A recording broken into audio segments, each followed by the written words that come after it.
Now, of course, they said in order to get that same amount from drinking red wine, you would have to drink the equivalent of 10,000 bottles a week. And I have tried to do this. Personal best. But unfortunately, after the first couple of thousand, I forgot why I was doing it. So they do have a pill, a longevity pill that you are getting in your emails. If you have a computer, you're getting this. That tells you to buy these pills made out of resveratrol and extend your life. You could be 150, 200 years old. And the truth of the matter is, it's true. The resveratrol can do that because it creates basically an immortality factor in your cellular system. However, I really doubt that those pills that they're selling now do what they claim to do. I think they're people who have jumped on the bandwagon when they heard about this information, and they've created something that will, they think, be good for the public as far as their pocketbooks are concerned. But I feel that it might be as long as 5 to 10 more years before a real longevity pill is on the market for the public. Do they have it now? Yes, of course they have it now. When will they give it to the public? When they decide who is allowed to have it. See, just like what they do in Michigan, they just recently allowed marijuana to be used for pain management. So they're deciding who can use it legally. Same thing with resveratrol. They will decide who can legally use it. And that has not occurred yet. They know what they're going to do, but it isn't in public yet. The other thing that they're advertising is surgery. Where? Real cheap. You mean on your body? Or yes, on your body. Oh, lap bands? Sorry? Lap bands for the gas? You name it. Any kind of surgery. Where extra you go, get it real cheap. Now, Mexico is good for dentistry. Is that India? India. Absolutely India. And in fact, who's pushing it? CNN. They had, what's his name? Sanjay Gupta.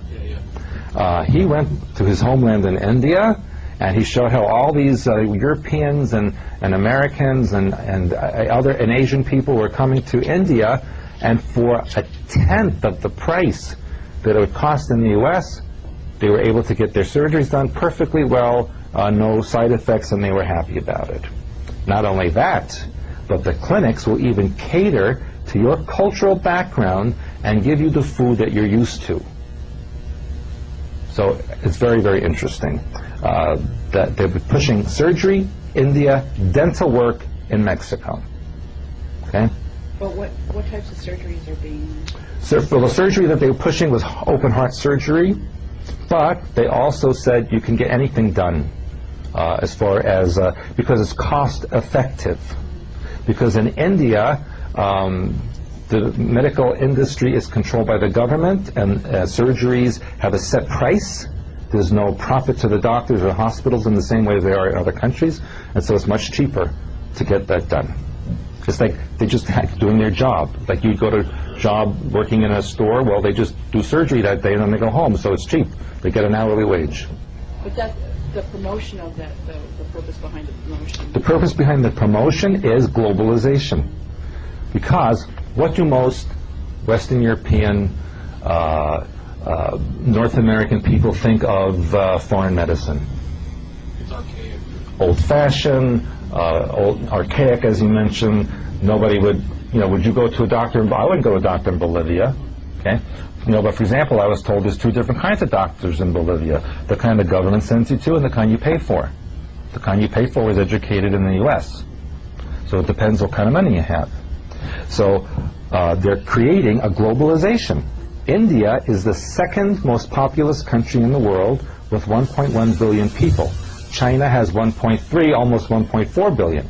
But by the year 2020, India will pass China in population, because India doesn't have restrictions on the number of children that you can have. Plus, what is India doing, more so than China? They're sending their population out to other countries, so that there is, in effect, almost as many Indians living in other countries as there are you Americans living in the U.S. It's quite a large population. And so they're creating a globalization factor so that you take away your prejudices against certain cultural experiences. What are they promoting for children in this country as far as medical is concerned? Vaccines?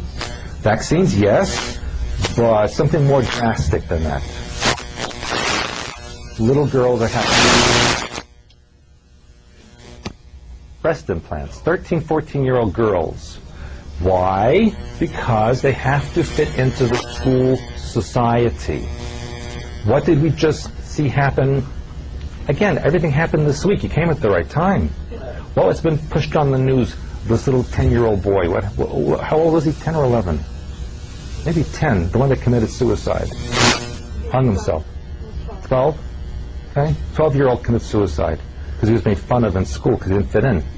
So, if you have plastic surgery, you could fit in and be normal.